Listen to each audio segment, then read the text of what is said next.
What's up, Patriots Nation? I'm here at Gillette Stadium, where in just a few hours, the Pats will kick off their third preseason game right here at home against the Carolina Panthers. Now, earlier this week, head coach Bill Belichick did point out that it was a short prep week with an accelerated schedule, which is actually how the regular season tends to play out. So this has been really good practice for the Pats ahead of their first regular season game against the Steelers, which is only less than 3 weeks away. Time really does fly.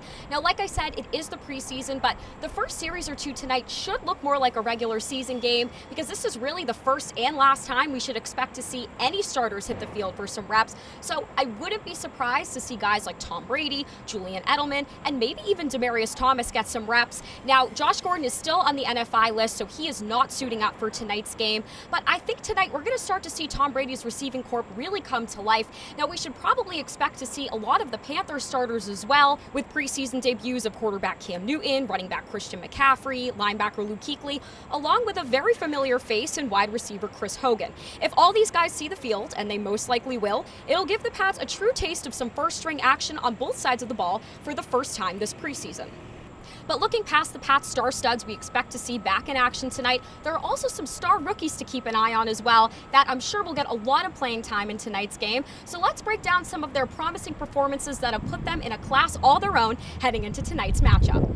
Wide receiver Jakobi Meyers has had an outstanding preseason, looking more like a seasoned pro than a rookie, with 2 TDs in his debut against the Lions and a key 2-point conversion against the Titans this past weekend. The undrafted rookie posted a 75-yard average between the past 2 games, with a 6-reception, 69-yard performance against the Lions, followed by 6 catches for 82 yards against the Titans. I mean, talk about a smooth route runner. There's no shot he gets cut the way he's been performing, especially when he's versatile enough to play multiple positions, including the slot or wideout. Now let's turn to the guy feeding him the rock, quarterback Jarrett Stidham, or Stid the Kid, as the Herald has started to refer to him as. Has a nice ring to it, right?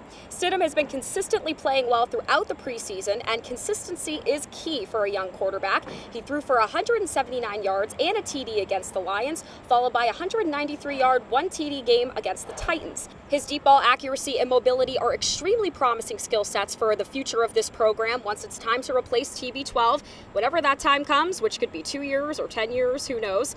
And speaking of promise, the Pats' third-round pick out of Michigan, Chase Winovich, has been lighting up the defensive line. He absolutely embarrassed both the Lions and Titans tackles, and I'd say he's arguably the Pats' most impressive rookie thus far. Winovich actually told the media that his grandma used to give him candy bars when he made great plays, so it's only fair to assume that based on the way he's been playing, his grandma must have bought him a Sharon Hershey's by now. But his true preseason test will be tonight with how he handles Cam Newton, who's arguably one of the toughest matchups for opposing pass rushers. And last but not least, N'Keal Harry. There's been a lot of hype surrounding the Pats' first-round draft pick, and rightfully so. Many believe he'd be the Pats' top rookie receiver. However, so far he hasn't been. He's been looking a little stiff at times. He has a lot of potential with his big build and highly touted skills at making those big contested catches, potentially making him a big red zone target with a lot of fade ball action in his future. I think the Pats may also design some plays around him like they did for Gronk, because Harry just uses his body differently than other wide receivers. So it's still too early to say he's fallen flat, but I can say he hasn't been a standout thus far. He's had some nice grabs, but it's still too early to judge the type of player that he's going to become in this league. He's also been dealing with a few minor injuries, so that's also contributing, but it's only preseason, and some guys just take longer to acclimate than others.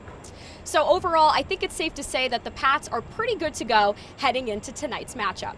Until game time, reporting from Foxborough, Alexi Iafrato, the Boston Herald.